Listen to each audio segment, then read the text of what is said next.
আমাদের এখানে পাউরুটিগুলো এসেছে। পাউরুটিগুলো অনেক শক্ত ছিল, ভাঙলে একদম কুচকি হয়ে যাচ্ছিলো। যে আমরা খেয়েছিলাম, খেয়ে আমাদের অনেক পেট ব্যথা হয়েছিল, তাও অনেক ঘুম ছিল।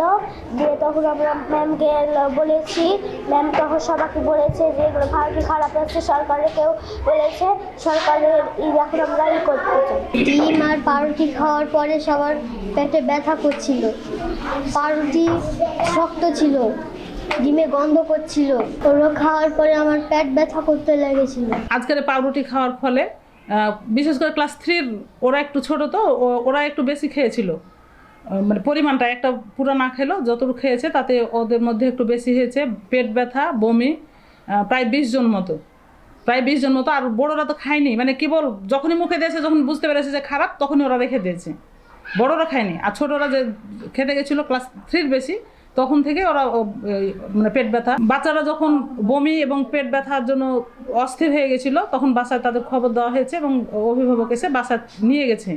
এখন আমার খোঁজ না হয়নি যে তারা এখন কি অবস্থা আছে বা কোথায় আছে, হসপিটালে আছে কি বাসায় আছে, এটা আমার খোঁজ না হয়নি।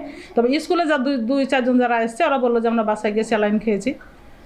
2-1 জনের সাথে আমার কথা হলো, 2-1 জন সুস্থ হলে তারা স্কুলে ফিরে এসছে এবং বলছে যে তারা বাসায় গিয়ে স্যালাইন খেয়েছে, এবং যাই হোক তাদের মানে সেবা দিয়ে তারা একটু কিছুটা সুস্থতা বোধ করলে স্কুলে এসছে, এবং আরও 17-18 জন তারা স্কুলে এখন পর্যন্ত আসতে পারেনি।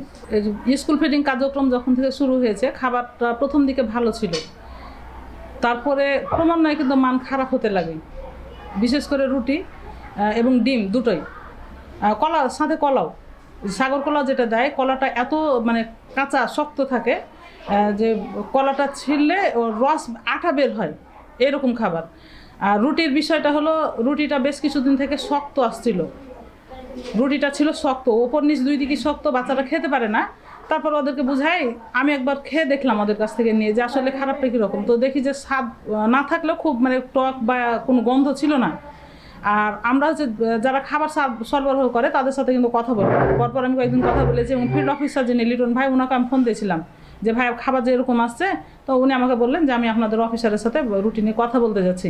তো আমি বললাম যে ঠিক আছে বলেন। যে আমরা আবার 4 স্কুলের শিক্ষক আজকে একত্রিত হয়েছিলাম, আমি 11টা পর্যন্ত সেখানে ছিলাম, যে আমরা এটা নিয়ে আমাদের প্রতিটা স্কুলে কিন্তু এভাবে আশেপাশের স্কুলগুলো সব একই রকম খাবার আসছে, তো কি করা যায়। যাই হোক আমরা একটা আলোচনা করে সিদ্ধান্ত নিয়ে ওখান থেকে স্কুলে আমি পৌঁছেছি, তার আগে কিন্তু খাবার দিতে এসছে, খাবার দিয়ে গেছে। এবং আমাদের যে বিরতি, টিফিন বিরতি যে 10 মিনিট, 11:15 থেকে 11:25, এই সময় বাচ্চাদের হাতে খাবার দেওয়া হয়েছে, তারা খেতেও গেছে, এবং এই সময় তাদেরকে খারাপ লেগেছে, এসে আমাকে দেখালো যে অবস্থা। আমি নিজে খেয়ে দেখছি তো টক এবং গন্ধ আছে। তা আমি মনে করছিলাম যে হয়তো 2-1টাতে এরকম আছে, বাকিগুলো হয়তো ভালো। তারপরে দেখি না, সবাই ওই যে কামড় দিচ্ছে, মুখে দিচ্ছে, সে ফেলে দিচ্ছে।